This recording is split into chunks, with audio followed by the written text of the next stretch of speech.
everyone, today we are going to learn and review the 5 basic sentence patterns in English. If you are just beginning to write English sentences, this video tutorial is best for you. But you may still watch this video for review purposes. Are you now ready?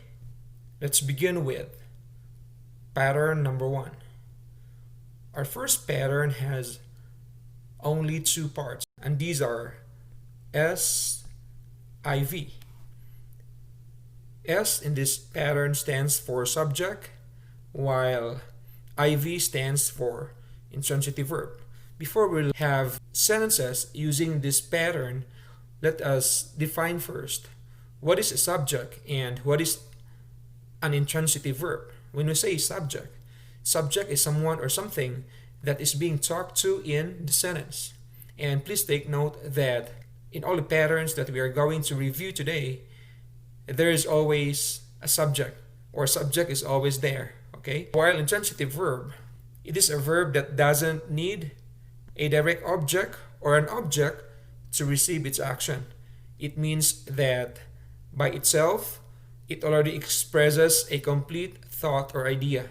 Okay, so we don't need another word in the sentence to complete its action. Okay, let's have some examples. We have here, she cries. Okay, in this example, she is our subject and cries here is our intransitive verb. Okay, she is a person or someone that is being talked to in the sentence, while cries is our intransitive verb. If we have to go back to the definition, intransitive verb does not need an object. Okay, it means again that we don't need another word after it or that follows after it to receive its action. So by saying she cries, it is already expressing a complete thought or idea. It is already a sentence. Okay, another example here, they arrived. Okay, so we have here they is our subject. Okay, so they is referring to people or group of persons. So they are the ones being talked to in the sentence. And arrive here is our intransitive verb. Okay, and again, it does not need another word in the sentence or another word that follows after it to complete its meaning or thought. By itself, it already expresses a complete thought or idea. Therefore, they arrived is a sentence. Okay. Another example here, the baby smiled. We have here the baby as our subject. Okay. So it is the baby that is being talked to in the sentence. And we have here smiled, our intransitive verb. Okay. So by itself, it already expresses a complete thought or idea. We don't need another word anymore to complete its meaning or to complete its thought. Okay. And pattern number 1, or our first pattern, is reminding us that having a 2-word sentence is possible. And among the 5 basic patterns that we're going to review today, I am considering this first pattern as the easiest, considering that it only has 2 parts. These are again the subject and the intransitive verb, and that is pattern number 1. Let's move to pattern number 2. Our second pattern here, unlike with the first pattern, it already has 3 parts. These are S, which stands for subject, LV, which stands for linking verbs, and we have here PN. PN stands for predicate noun. Or before having some examples, let us define first what is a linking verb. Linking verb is used to connect the subject and the predicate noun. So we have here the subject and the predicate noun. Okay, so we need a linking verb to connect the 2 parts. Then common examples of linking verb are the be verbs like am, is, are, was, and were. When we say predicate noun, it is a noun that is used to describe the subject of the sentence. Okay, examples. Number 1, he is my father. So we have here he as our subject. Okay, or he is someone that is being talked to in the sentence. Then we have here is, which is our linking verb. Then my father is our predicate noun or our PN. And remember, predicate noun is a noun that is used to describe the subject of the sentence. So in this example, the father is describing he. Okay, so it means that the father and he in the sentence are just referring to the same person. He is my father. Okay. Another example here, Maria is my teacher. We have here Maria as our subject, then is as our linking verb, and my teacher is our predicate noun or PN. Okay. And going back to the function again, PN is used to describe the subject of the sentence. So my teacher here is used to describe Maria. Okay. Maria is my teacher. Another example, they are my brothers. They is our subject, are is our linking verb, and my brothers is our PN or predicate noun. Okay. Then my brothers here is used to describe the subject, which is they. They are my brothers. This is about pattern number 2. SLV, PN are subject, linking verb, and predicate noun. And please don't be confused because in some sources, PN here is also considered SC or subject complement. Okay? If we have to check, father, teacher, and brothers here, they can be also called subject complements because they describe or tell something about the subject. So in some sources, this pattern is also called SLV, SC. But in this pattern here, I am just trying to be more specific about the function. Okay, so SLV, PN. Then let's move to pattern number 3. Pattern number 3 is slightly different from the previous pattern. It starts with subject, linking verb. Earlier it was PN or predicate noun.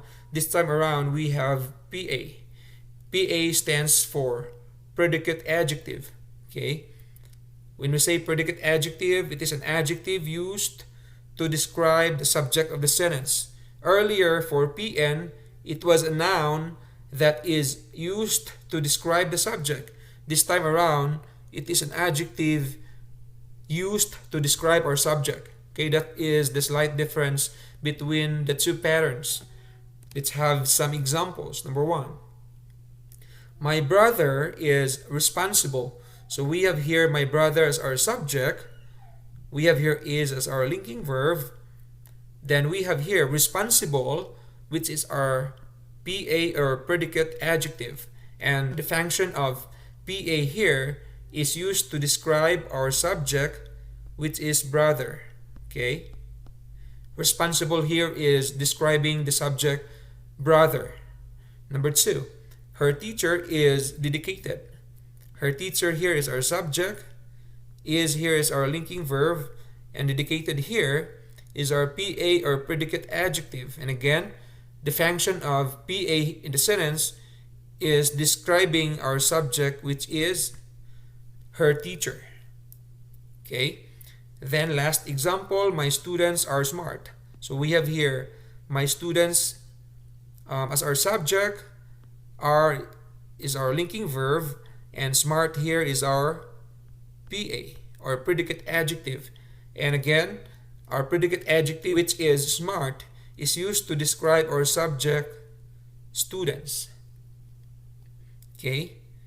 And that is pattern number 3, subject, linking verb, and predicate adjective or SLV, PA. Okay? Let's move to pattern number 4. Our fourth pattern has 3 parts. It starts with the subject, transitive verb, and direct object. Earlier, we talked about intransitive verb. Okay? So if we have intransitive verb, we also have transitive verb. So let's check the difference between the two. When we say transitive verb, it is a verb that needs an object to complete or receive its action. Meaning to say, we cannot have S plus TV as our pattern. we need another word in the sentence to complete the action of the verb. Meaning to say, we need an object. Okay, that is why we have here STVDO. DO stands for direct object. Okay, so we cannot say, or we cannot have a pattern like STV, but it must be STV then with another word in the sentence, and in this pattern we have DO. Okay, what is a direct object? A direct object is a noun in which the action of the transitive verb is performed. Okay, or in short, the receiver of the action, it also answers the question what. Okay, later on we will be checking our examples using this description or definition.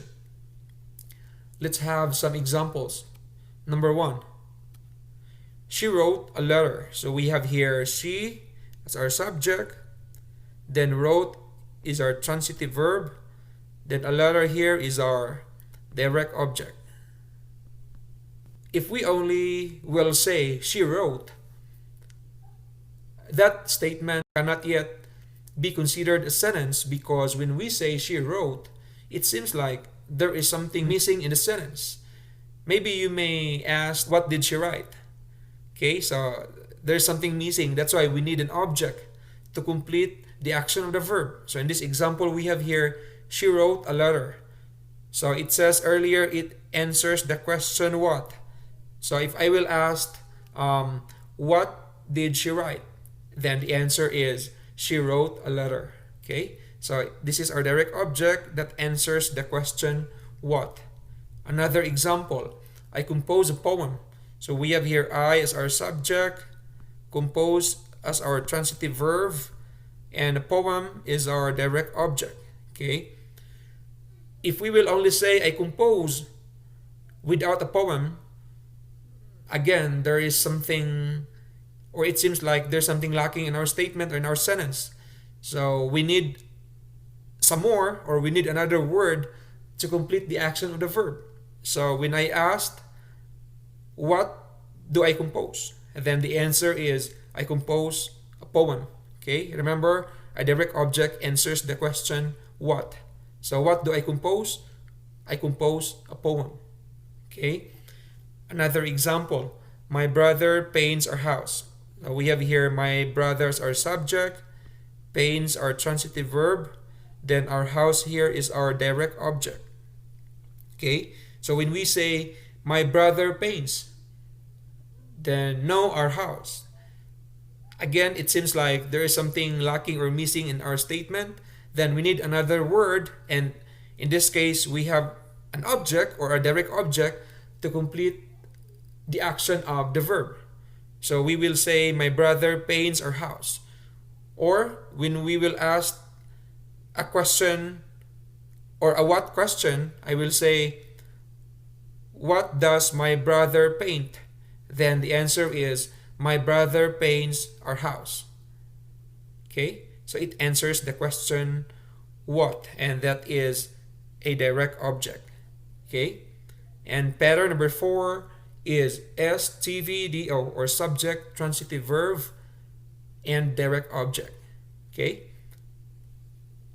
and let's move on to finally our last pattern here, that is STVIODO. Okay, and the difference between pattern number 4 and pattern number 5, in our 5th pattern we have added IO here. Earlier it was only STVDO, but this time around we already have IO. Okay, so earlier we already defined what a direct object is. Okay, so let's compare indirect object from direct object. Okay, when we say indirect object, it indicates to whom or for whom the action of the sentence is acted upon. Okay, if you remember earlier, direct object answers the question what. Okay, while indirect object, it answers the question to whom or for whom the action of the sentence is acted upon. Okay, that's the difference between the two. Let's have some examples. Number 1, she wrote me a letter. Okay, so we have here subject, she wrote, transitive verb, then here our pronoun me here is our IO. Then a letter here is our DO. Okay? It means to whom or for whom did she write a letter? So it says here, she wrote me. So it was for me. Okay? Remember, it answers the question to whom or for whom. So our me here is our indirect object or IO. Another example, I composed her a poem. So we have here I as our subject, compose as our transitive verb, her is our IO, and a poem is our DO. Okay? Then the difference here is we have added her. Okay? Again, her in the sentence is our indirect object. It answers the question to whom or for whom. To whom or for whom. Okay? So if I will ask for whom or to whom do I compose a poem? So it says here, I compose her. So it means it is for her. Okay? So that is indirect object. Please be known that direct object in the sentence can be a pronoun like me, her, and in some other cases it can be a noun also. Okay? But in our examples here, we are using pronoun as our indirect object. So pattern 4 and 5 are almost the same.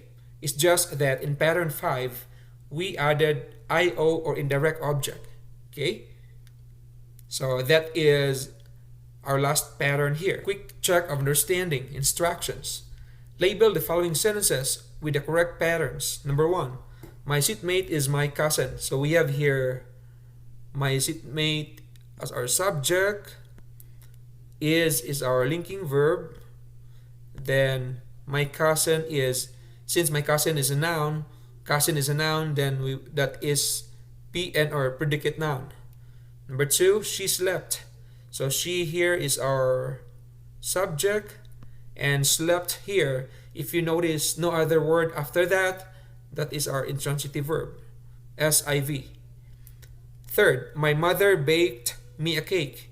So we have here my mother is our subject, baked here is our transitive verb, me here, okay, me here is our indirect object, then a cake here is our direct object. So the answer is STVIODO. Number 4, Anna reads a novel. So we have here Anna as our subject, reads here is our transitive verb, then a novel here is our direct object. And lastly, number 5, our parents are prayerful. So we have here parents as our subject, are here is our linking verb, plus prayerful here is our PA or predicate adjective. Okay, so that will be SLVPA. Okay,